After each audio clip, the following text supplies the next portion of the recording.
Okay. New topic. Not too bad actually. So let's get started. What is the coefficient and the exponent in the term 3y to the 6th? So the best way to do this is just to simply show you. So if I have 3y to the 6th, I think the exponent part of the question is the easiest to identify, and obviously the 6 is the exponent, okay? Now, of course, that's not what they asked for first. However, if I were to say that the y is the variable, which is a given, then that defaults to the 3 being the coefficient. And by definition, coefficient is the number in front of the variable, always. So coefficient is always going to be the number in front of the variable. Now, if your coefficient happens to be negative, you're going to need to make sure you notate the sign. If it's positive, you notate the sign as well. Obviously, it's positive in this case. And then, of course, the exponent is 6. Okay, let's go to the next one. All right, what is the degree of the term negative 7w to the 7th? Exponent is another word for degree, and degree is another word for exponent. So if they're asking you for the degree of the term, then they're referring to the exponent. It's not this, that 7. This 7, that's the answer that I just submitted, is not coming from here, it's coming from there. This 7, or more specifically, negative 7, that's the coefficient, okay? So just want to clarify that. Next question. For the following polynomial, determine the number of terms and give the coefficient of each term. Okay, so, well, I kind of wrote this on the wrong side, but it's not like it was that crazy of information. So the number of terms is easily determined by figuring out how many items are separated by signs. So I've got a negative 5w to the 6th, and then I have another item, a negative w. So I've got a sign separating all of the terms. So you can conclude that there are 2 terms in this problem. There are 2 terms. What would be one term? Either just this or just this.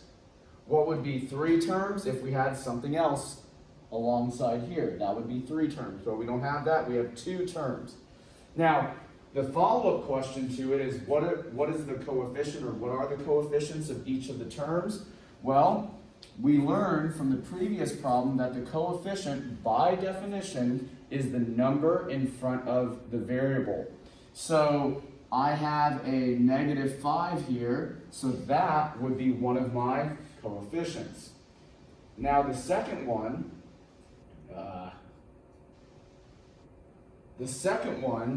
is sitting right here and is easily missed. Now what is that? That would be a negative 1. So easy to miss that one, but that's a negative 1 there. And so make sure that if you just have a sign, whether it's positive or negative, that you note that that is a coefficient as well. So if that was a plus sign here, this would be a positive 1. Any questions about that at all? All right, great. Let's keep on rolling. Okay, next one. First, how many number of terms are there? Well, let's go take a look. Here's one of the terms, here's another term, and here's the third term. 1, 2, 3 terms. So, first we'll select that. Now, what are the coefficients? Well, this one does indeed have a coefficient. Every term generally has a coefficient. Even if it's not shown, when it's not shown, it's going to be a positive 1. What's this one? That one's pretty easy, negative 5. What's this one? This one's very easy. It's a positive 2/7. So there are my 3 coefficients for my 3 terms. Positive 1, negative 5, and 2/7. Okay. Questions about that at all? Should be doing okay. Really just a matching game right now. Okay? Let's keep on rolling. All right. Now, Combine like terms if possible. Write the result with descending powers. Let's just talk about combine like terms first and foremost. So combining like terms is really just another way of saying, first identify the things that should go together. So this is a z cubed type term. This is also a z cubed type term. So since they're both z to the power of 3 terms, we can combine them since they are alike. So what we do now is our answer is going to be a singular z to the 3rd z cubed term. And what we simply do, building upon our understanding of coefficients, is that we will add and subtract the coefficients that are in front of our terms.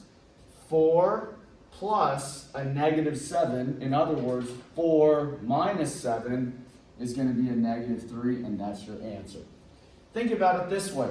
If I had 4 plus -7, what would the answer be? -3. And you should know that based on the things we've done all semester long. We're almost to the end of it. You should know this by now. The only tricky thing is this new component of recognizing which terms should go together based on the variable that they're attached to. Okay? That's the only tricky part. And so with that said, let's look at our options. A, the polynomial cannot be simplified. That's not true, we just did it. So it must be B, the polynomial can be simplified, and the simplified answer is -3z to the power of 3. Okay? And this basic concept is what's going to drive this entire section. Okay? Questions about that at all? Okay, let's go to the next one. I'll start putting up examples and leaving them there as we get to more difficult problems. But for now, these are just basic intro problems. Let's take a look at this one. 1/2 x squared plus 1/5 x squared. First question, can we combine them? And the answer is, yes we can, because they are both x squared terms. They are alike in their tails, in their terms. So this identifying piece, since it's identical in both of the terms, allows us to combine them. Now we know for sure that our answer is going to be something x squared. What that is, we need to go do the work. How do we do the work? We take the coefficients. We get very familiar with that term, coefficients, and we need to go add them together. 1/2 plus 1/5. I'm going to move through this very quickly because by now you should be able to do this. Common denominator is 10 times 5 times 5 times 2 times 2. And so that's going to be 5/10 plus 2/10, which is 7/10. And that right there is the new coefficient for my answer. And yes, absolutely, the polynomial can be simplified as 7/10 x squared. Okay. So if you need time to do that, it's probably because your fraction work needs a little bit more polishing. It should not be very difficult. In fact, this is actually significantly easier than what we just came from. It really just makes the tricky part, the new part is identifying how things can go together and just doing the quick addition subtraction. Okay, let's move on to the next one. All right, now, things are getting a little bit more complicated, but not much, but enough for me to now start to put these examples lined up. So let's take a look at this. So I've got 6x to the 3rd plus 4x cubed plus 2x to the 5th. First question, can it be simplified? Yes, it can. The question is, the real question is, can we put all three of them together into one? And the answer is no. No, because this is an x to the 3rd term, this is an x to the 3rd term, but this is an x to the 5th term. These two can go together, but the 2x to the 5th cannot go with it because it is not a like term. It's an x to the 5th, and while they all have x's, the fact that their exponent is different makes a difference. Okay? Now, can we put these together? Absolutely. We can put them together into a single x to the third term. 6 plus 4 is 10. Now, if I put this in as is, it may or may not mark it correct, because what it should be is written in descending powers. Even though B is the correct selection, you should always, as it notes here, write the result with descending powers. Now, what does descending powers mean? It means that you need to write your terms with the highest power first to the lowest power last. Notice how x to the third is a lower power, lower exponent than x to the fifth. That means that the x to the fifth term should go first, and the x to the third term should go second, and that's the answer. I'm not going to type it in, you get the idea. Okay? So, a pretty straightforward combining like terms problem, and you need to just make sure that you do a really good job paying attention to what can and cannot go together. All right, let's go to the next one. Okay, this one, 4x to the third minus 8x. First question, can we combine them?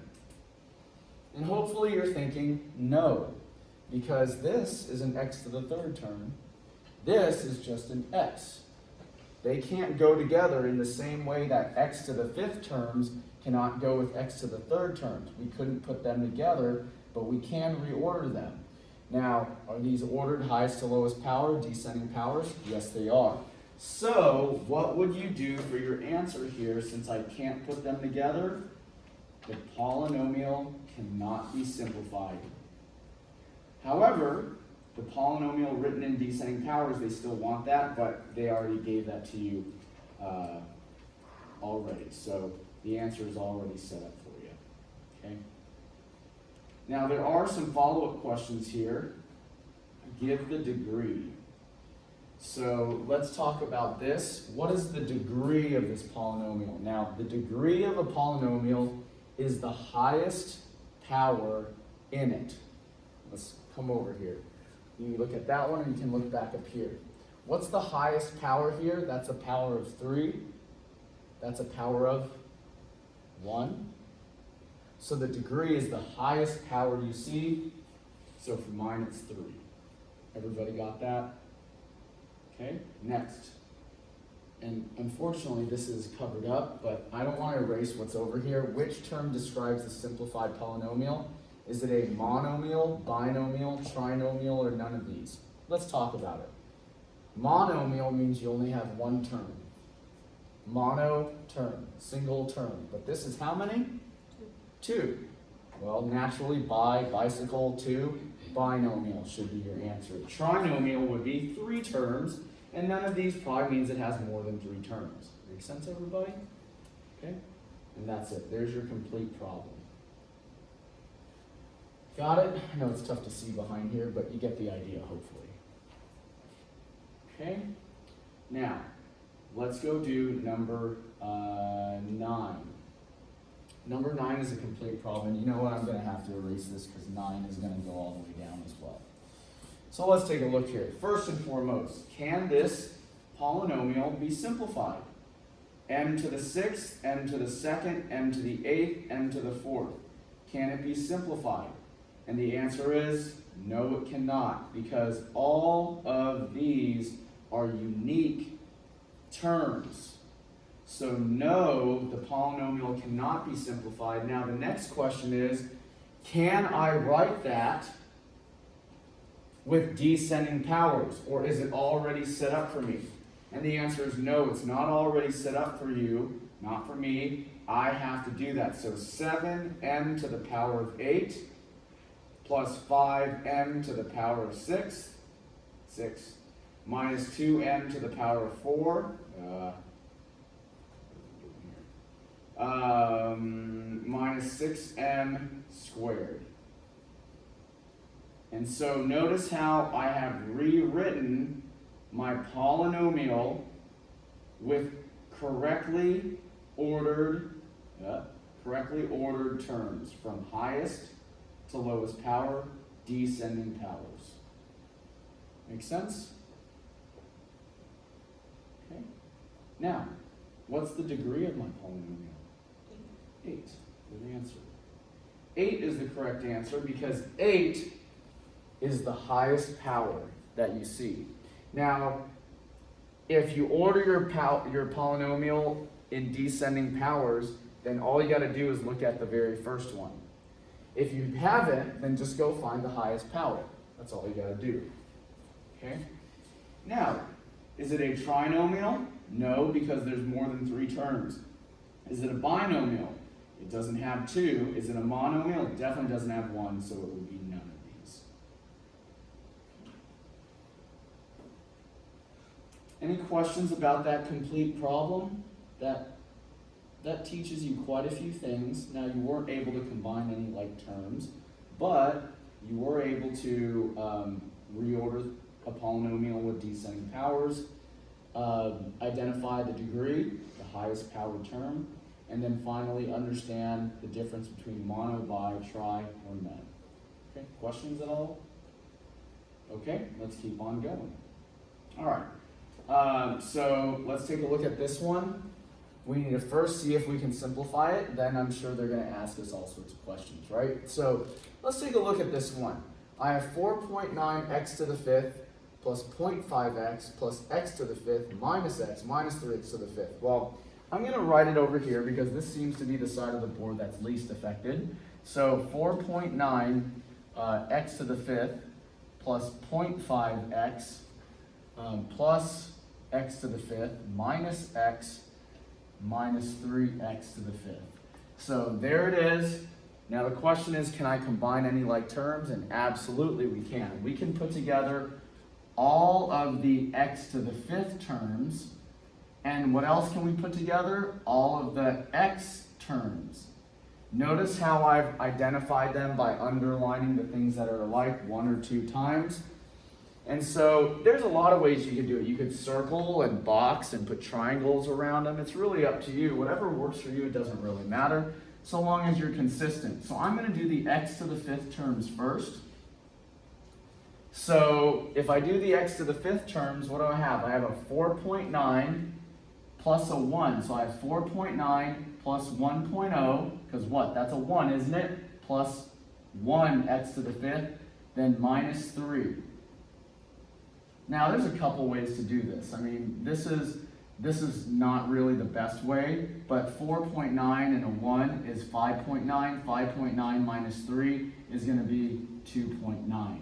There's a lot of ways you can do. You go left to right, you go top to bottom, and you can go in pieces. It doesn't really make a difference. But so long as you get your math right, it doesn't matter. And you can, some of you probably don't even need to write it down. You can just simply do it in your head.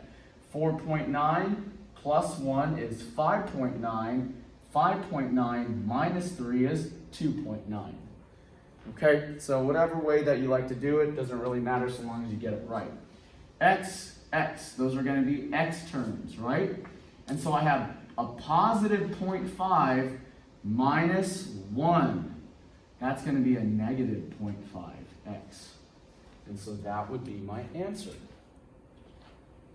So can it be simplified? Yes, it can. And I've just done it in descending powers. 2.9x to the power of 5 minus 0.5x. Okay. Now, mono, bi, tri, none. None. Ooh. Oh, no. Right answer is, well, I got my finger over Yeah, it. Yeah, binomial. Good, that's right. I was looking at this. Yeah. Originally, it would be none, right? But after you combine like terms, it's technically a binomial. And what you have to do is answer this question after you've done your combining.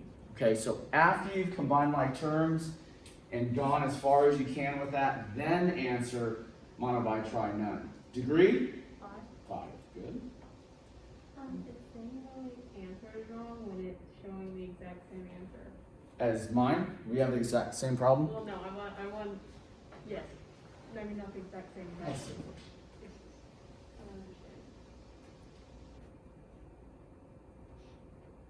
Wow.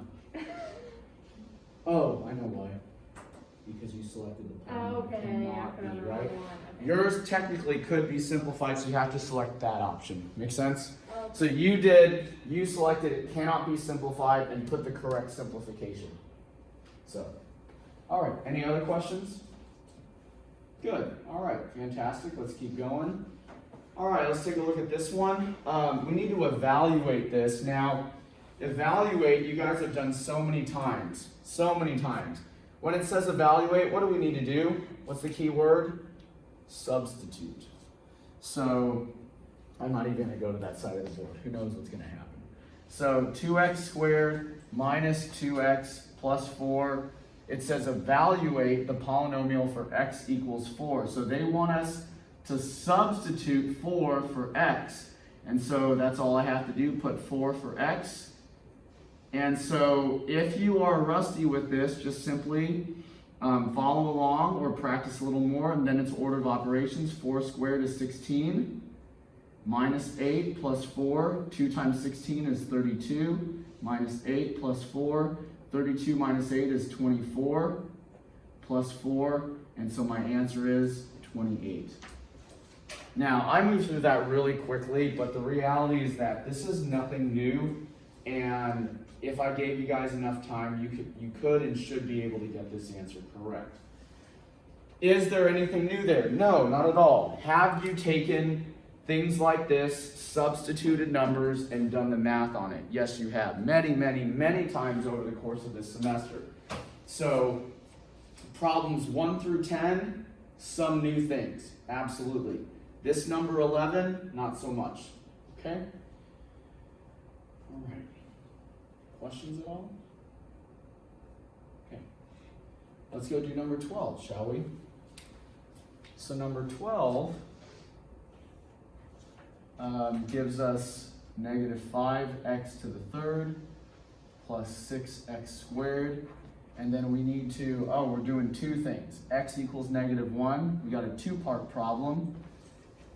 Let's do the first part. So when x equals negative 1, we're going to substitute a negative 1 in there and get an answer. Okay? So we'll substitute a negative 1, get an answer. Let's take a look at this. What's negative 1 to the third power? Well, any negative number to an odd power is going to stay negative, and 1 to the third is 1. Now the other one, what's a negative to an even power? Any negative to an even power is always going to end up being positive. So positive 1, 1 squared is 1. Negative 5 times negative 1, positive 5. Positive 6 times 1, positive 6. Add them together, the answer is 11. Now, again, all things that we've done multiple times this semester. So if you need to look back at how to do it, just look back at your notes, look back at previous videos, and catch up. Now we need to do the other one, x equals 3. So we're going to do the exact same thing, but for a different value of x. And so there it is. There's my substitution for when x equals 3. Now, 3 to the power of 3 is 27. 3 squared is 9. And then negative 5 times 27 is going to be negative 5, 3, 10, 135. Okay? And then negative 135 plus 54, that's going to be a negative, 91? Is that right? I swear, that's probably not right.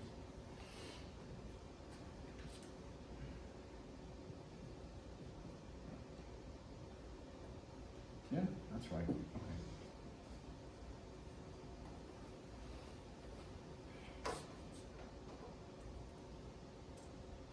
No, it's wrong. What did I do?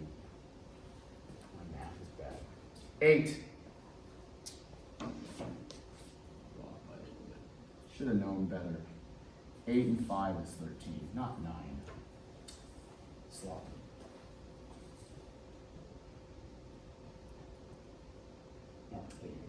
Okay. Any questions about the work we've done so far? I mean, is this all stuff you've done? Yes. What can you make mistakes in? Arithmetic, order of operations. Polish that. Check your work, which I did not do. Should have done a better job of that, but you get the idea. Okay? All right. Next, number 13. Now, This is known as addition by columns, or there's a lot of different ways that you want to call it, but the bottom line is when you combine like terms, you can stack your polynomials that are alike and add and subtract them using the stacking addition method of lining up like terms. So notice how when I do this, it makes it look a lot like regular addition. I put the x to the fourth terms together. So what this might look like in a real problem, not a real problem, but laid out differently, is it might look something like this. See how this, we would maybe underline these and visually do them, underline these and visually do them like we did over, well, there. Instead of doing it that way, what this method allows you to do is it allows you to stack the terms that are similar. My x to the fourth terms, I stack them and it helps me to more easily see that they become 7x to the fourth. And then these stack, negative 5 plus 8 is a positive 3, x to the third, and so that right there, all of this would be your answer. Make sense? So that is a way to do it. Do you have to do it that way? No, not at all. You could certainly do it this way, which is how we did it in that previous problem. Okay? Questions about that at all?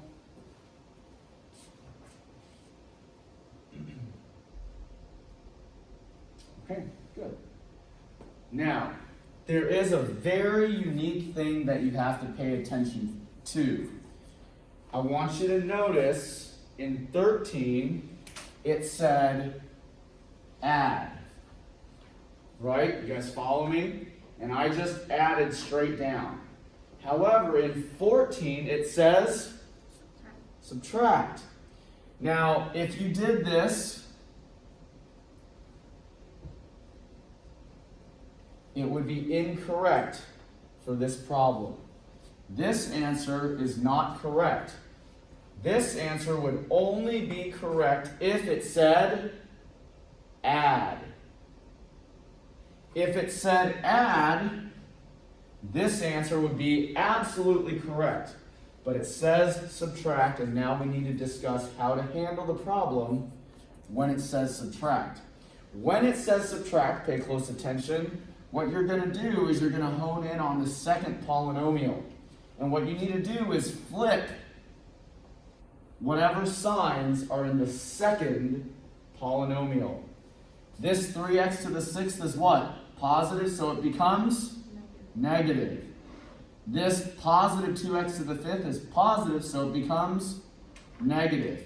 If any of these two terms were negative, they become positive. So when it says subtract, you've got to flip the signs of all the polynomials or all the terms in the second polynomial. You guys understand? Then after that, treat it like addition. 7 minus 3 is 4x to the 6th. Negative x to the 5th, and another negative 2x to the 5th is a negative 3x to the 5th. Pay attention, because this is potentially going to be an issue for people. Look what I did there. 7 and negative 3 make positive 4, x to the 6th. Negative 1 and a negative 2 make a negative 3. So after you flip them, then you can treat it like regular addition. You guys understand? Okay? You got to pay really close attention because it's so easy to make this mistake. And so A is the correct answer for my problem. All right, I really want you to make sure you got this question right. Anybody not get it right? Anybody not get it right? Questions on it? We okay? I was saying that Uh-huh. I added, but for like the middle part, when you wanted to add,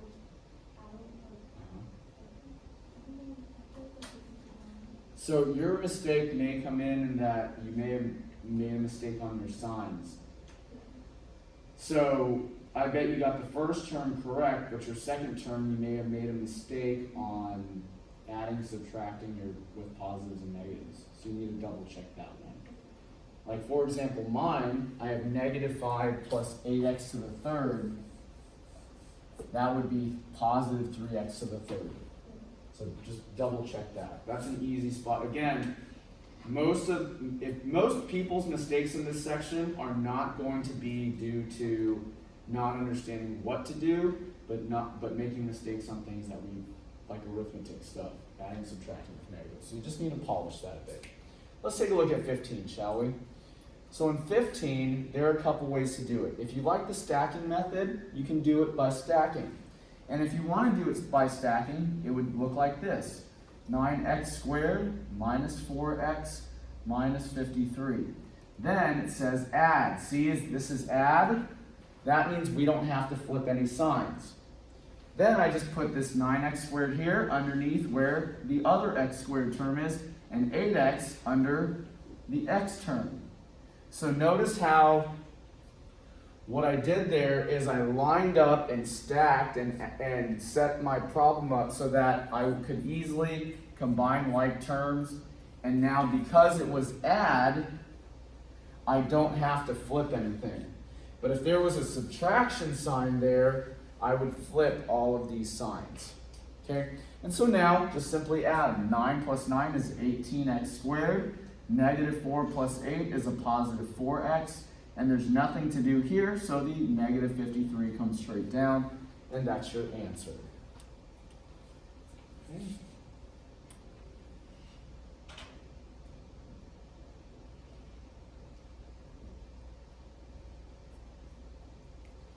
Questions at all?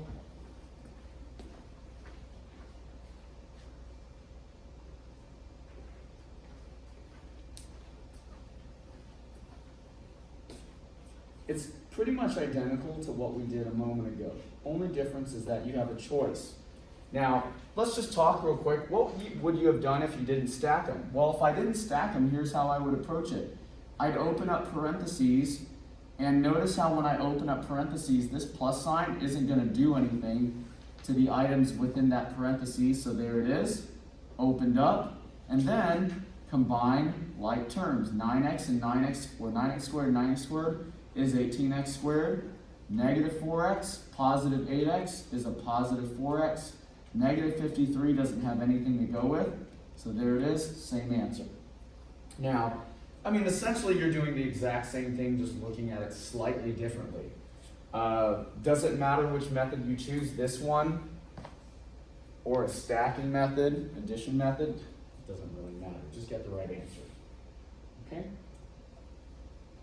All right, now, this is very important. See how they say subtract? And see how there's a subtraction sign there? That's not a coincidence. Those are tied together. The previous problem was addition, add. So if you want to do the stacking method with this, 2w to the 5th plus 8w, and then here is negative 6w to the 5th minus 2w plus 6. If you want to do the stacking method, what do you have to do with all these signs? Since it's subtract, you need to flip all of them. Since it's subtract, you cannot just leave these as is. They need to change all of them. We're actually going to add it. And then you will add. So, what is this really doing over here? Let's say that I opened up parentheses and did it the long method, laid out. A negative and a negative make a positive 6w to the 5th, negative and a negative, positive 2w, negative and a positive, negative 6. See how it's the same concept? It's just your choice whether you want to do it laid out horizontally or vertically. It's completely up to you. And so now I can just treat it like addition. 2 and 6, 8w to the 5th. 8 and 2, 10w minus 6. Done. And you'll notice here I'm going to get the same answer. 2w to the 5th, 6w to the 5th, 8w to the 5th. positive 8w, positive 2w, positive 10w. Negative 6 has nothing to go with, same answer.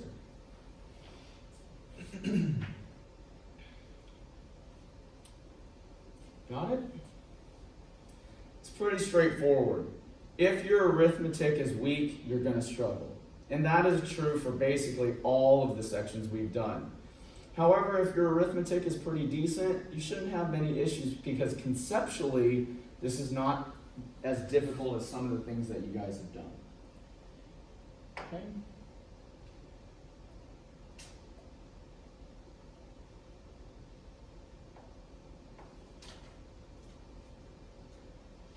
All right, on to 17. Now, 17, let me see if I got a better one. I don't want to do 17 because 17 is pretty straightforward. Why did I say I don't really want to do 17?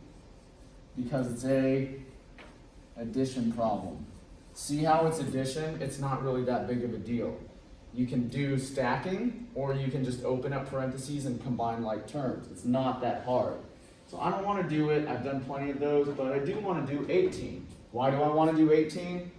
Subtraction. It adds another layer of complexity to it. So let's go do it.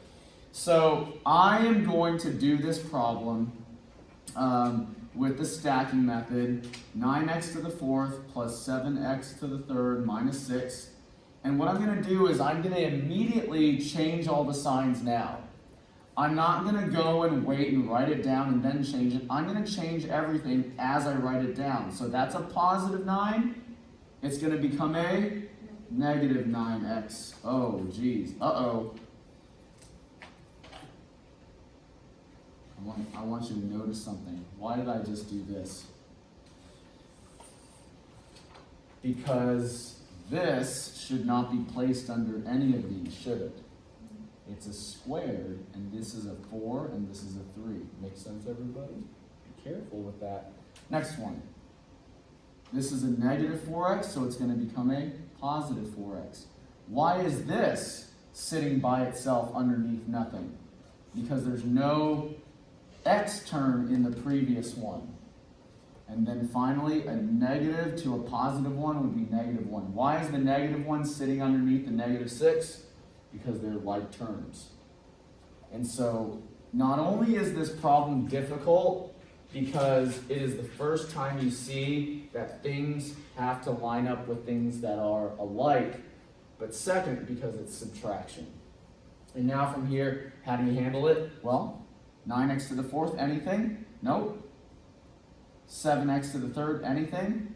No. Negative 9x squared, anything? No. Positive 4x, anything? No. Negative 1, negative 6? Yes. Negative 7, that's your answer.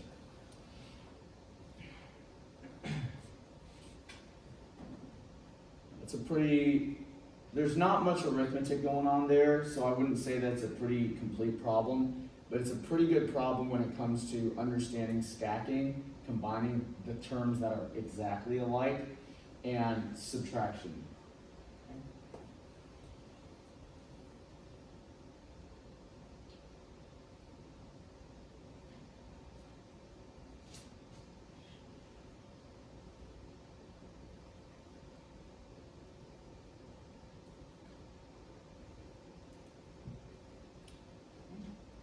All right, number 19. This is a good problem. Let's take a look at 19.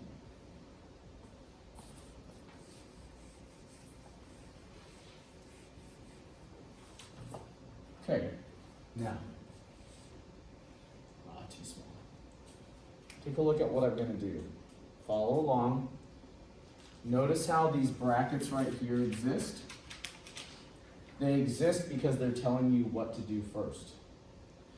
We have this minus this in brackets, meaning that this piece right here has to come first.